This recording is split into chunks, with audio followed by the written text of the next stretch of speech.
I thought this was a joke at first, and I says, let me research this further, but apparently it's not a joke. It looks like Jon Corzine. Jon Corzine, you know, the guy that headed MF Global? President Obama has appointed him as the Czar. Czar. I like that word, right? Czar. And very Russian. You shall be in charge. And he appointed him the dictator. Let's call it that word instead. The dictator of the MYRA program. My retirement program. First,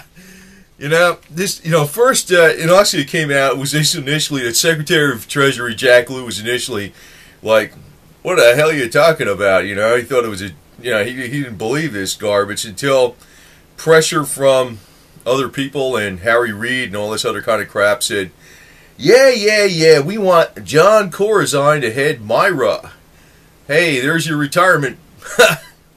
Well, I'm going to tell you, I'm going to actually give you the spiel on what's really going on. Because, people worry too much about money, and there's more shit coming up that's worse than that. I hate to say it, but it's true. This is one reason I didn't like the Ron Paul deal, because the guy was a wimp.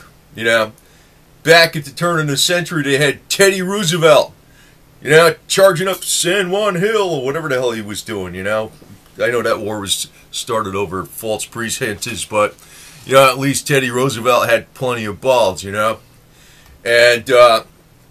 fighting the big corporate powers.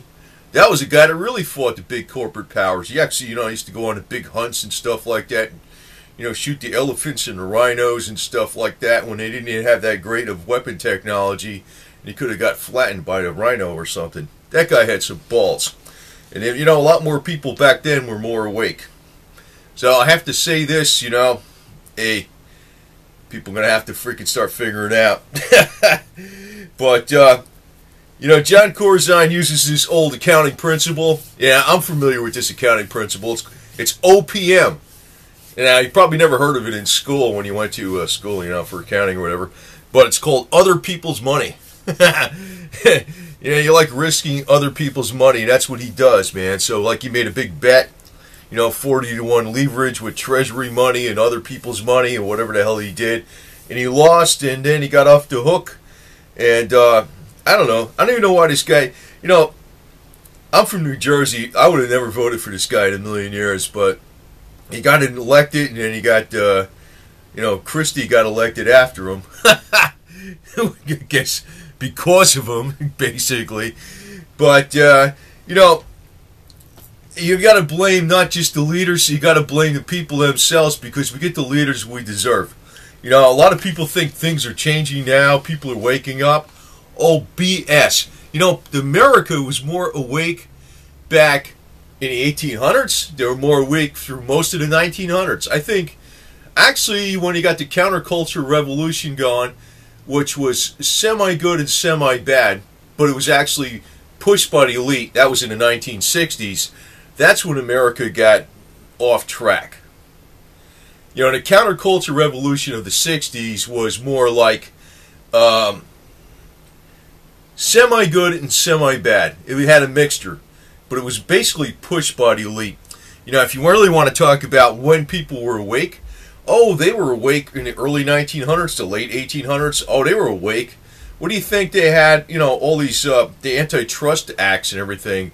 All the journalism that was coming out. They call it yellow journalism because it was on the little yellow papers and stuff. But they were bringing out the truth left and right before the internet was ever an embryo in anybody's mind. But you had leaders that had balls like Teddy Roosevelt. But anyway, and look what happened. They still got the income tax through. They still got prohibition through. They still got the Federal Reserve through. They still got the America involved in World War I through the Lusitania, right? So when I'm pushing out this stuff about bad news here with Jon Corzine, people are going to have to be a lot stronger, independent, and think for themselves, and don't get like... And I don't like being like real negative, because when people start going, holy shit, so bad, I don't want to hear it anymore, turn it off. You know what I mean? Like, they don't want to hear too many bad news, because it's like then they ignore it. It's like people go into it's overload, and they say, the hell with this shit, I just want to have a do something else and skip this garbage and retreat to another world, basically, where I don't have to worry about all the world's problems and stuff, you know, or politics or whatever they want to call it. But the problem is, this garbage is affecting you, man. This clown, Jon Corzine, is being appointed by Obama as the czar, and I'll trade that word for dictator, the dictator of MYRA, retirement account, man. So you ain't getting retired, man. So anyway, you know, like it goes on to say, you know, who's dumb enough to lend money at 2 basis points percentage rate to Corzine and MF Global, allow them to get leverage 40-1. The government, damn it. Hey, anyway, you know, it's like the old principle, OPM, other people's money. Corzine is like a parasite. When something builds up really good, like Goldman-Sachs, the jerk gets in there and he ruins it. You know, Goldman-Sachs, you know, people always think it was evil. Actually, Goldman Sachs and all these too big to fails, didn't actually, you know, it wasn't like they're all evil. They did a lot of good shit, too. But the problem is, when something gets really big, you got the parasites get in there, and it ruins it. So, what's going on is, Obama basically has appointed this guy as the head of MYRA. So if you want to see something, now I heard there's a lot of different things about that. If the MYRA was actually in the private investment world, it would be illegal because it would have a number of infractions. And you know, I don't want to get into all that crap, because you know what? I think all this financial shit is bullshit in a lot of ways in the end result, because where things are heading. Not right away, I might say more like towards the end of this decade, we're going to see major aggression from Russia and China, and you ain't going to be worried about money, man. You know, if your silver went up to $1,000 an ounce, you better be worrying about survival. Because once things collapse, and you know, things are collapsing because, you know, people are expecting the government, you know, people elect jerks like Jon Corzine because, you know, they figure this guy's going to just hand him a bunch of bullshit, and the guy's he's a bunch of bullshit himself. Basically, he's a guy that's an opportunist. Other people's money, OPM. He's not an entrepreneur. He's a parasite and a leech, man. I don't know what the hell. I mean, the guy's not stupid. I mean, he's not like dumb. I mean, he's a Series 7. He knows his stuff. He's a trader's trader. But the guy's in with the inside crowd, and if he makes a bad bet, and if something goes wrong, it don't matter. OPM, other people's money, man. OPM. I remember that principle because I used to laugh at that shit. You know, I'll take on that venture. Use your money. You know, you got to know how to wheel and deal. And I've been around with that stuff. It's almost humorous because the best people that make the people that make the most money know how to wheel and deal. That's a fact. That's a fact, man.